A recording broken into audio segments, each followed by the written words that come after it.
পুরনো দিনের কথাগুলো মনে পড়ছিল বারবার। তখন সংসারটা তো এইরকম ছিল না, বলো? আমরা সবাই না পরিস্থিতির শিকার। এই মহারাজের কথাটাই ভাবো না। মহারাজ জন্মানোর পর থেকে ও কিন্তু তোমার নয়নের মণি ছিল। তুমি এক মুহূর্তের জন্য তুমি কিন্তু ওকে কাজ ছাড়া করতে না। কিন্তু আজ দেখো সে আজ কত দূরে।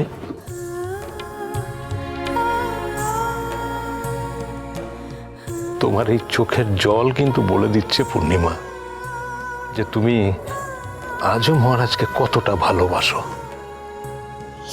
আচ্ছা পূর্ণিমা, পূর্ণিমা, মহারাজের অ্যাচিভমেন্টে তুমি খুশি হওনি বলো? হ্যাঁ, তোমার ভালো লাগেনি বলো তুমি? না।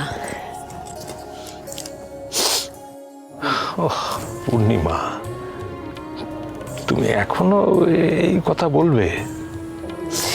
তোমরা কেউ আমার জায়গাটা কোনোদিন বোঝনি, জানো সুবিনয়? আমি ভেবেছিলাম মহারাজ আমার আদর্শ ছেলে হবে।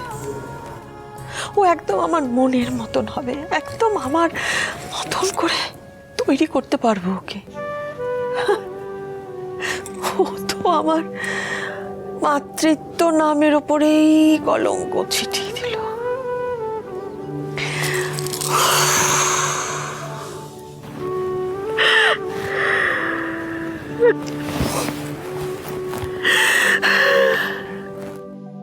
তোমার ক্ষতস্থান যে মহারাজের জন্য হয়ে আছে, সেই মহারাজের যে আসলে কোনো দোষ নেই, এই কথাটা আমি তোমাকে কি করে বলি পূর্ণিমা?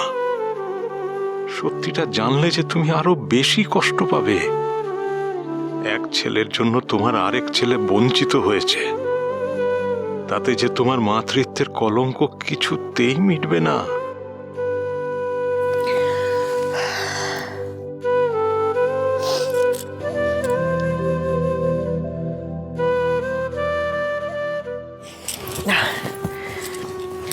চলো তুমি শুয়ে পড়ো তো, অনেক ধকল গেছে আজ তোমার। কি হলো আবার? দেখেছো, তুমি আবার ঠোঁট ফুলিয়ে সেই রকম কাঁদতে শুরু করেছো। হ্যাঁ, আরে বয়স হচ্ছে তো নাকি?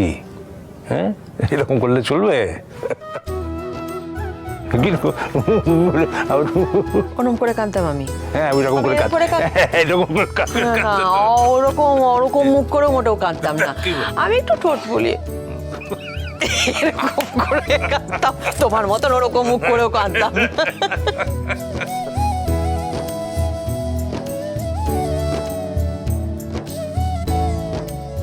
কতদিন পর তোমার এই হাসি মুখটা দেখলাম পূর্ণিমা।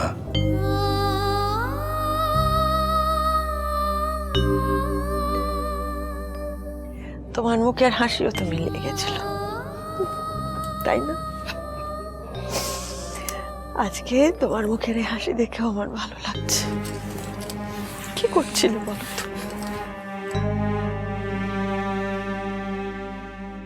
ভয় করে জানো সুবিনয়, আমাদের সুখের সংসারটা যেরকম মহারাজের একটা ভুলের জন্য তছনছ হয়ে গিয়েছিল, আমার না কিরকম মনে হয় যে ওর এই বিয়েটা বাচ্চার মেয়েটার জন্য না,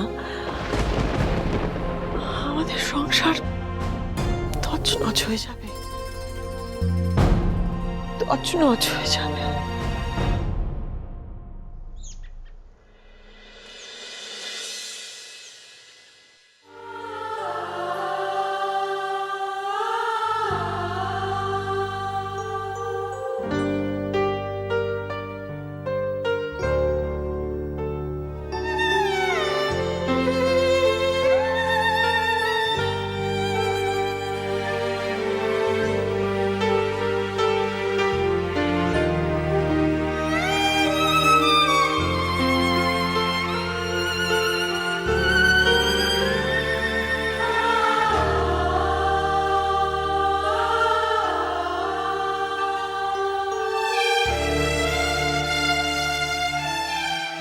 আমাদের বিবাহিত জীবনটা কি এভাবেই ছারখার হয়ে যাবে?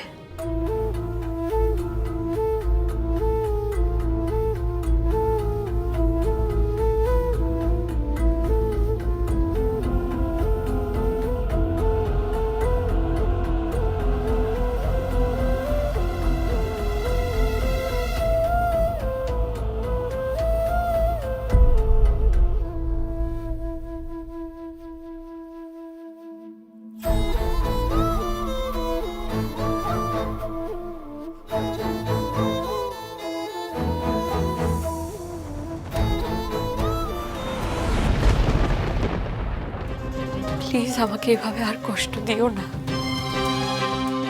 তোমরা জিজি কষ্ট পেও না।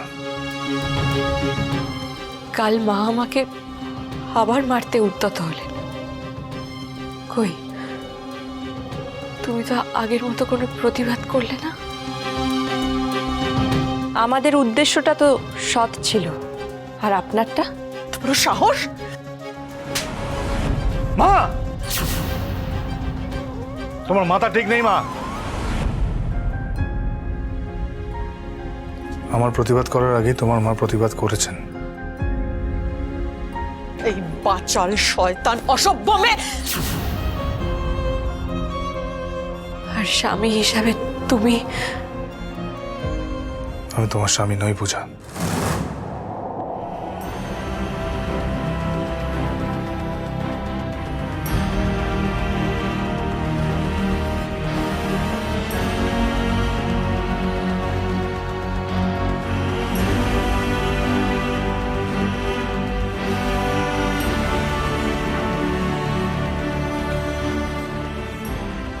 শোনো পূজা, তুমি বুদ্ধিমতী মেয়ে।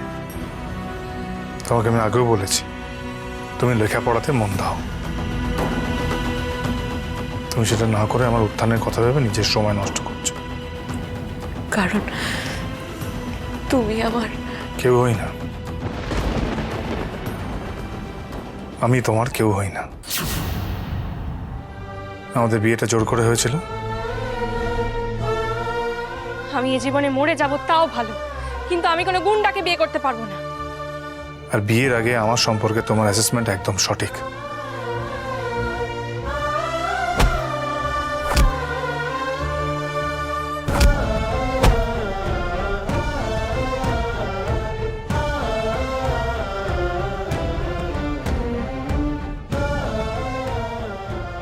তুমি ভালো মেয়ে, কিন্তু আমি ভালো ছেলে নই। তাই আমাকে আমার মতো থাকতে দাও।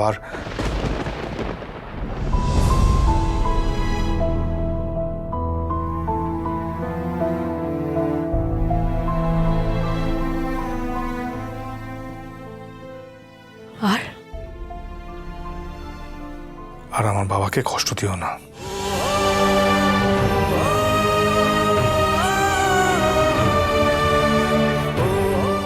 আমি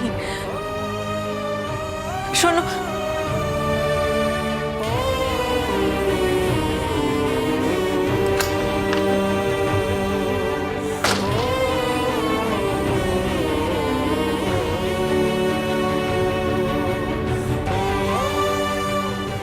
আমি হার মানার মেয়ে নই মিস্টার মাথাগরম।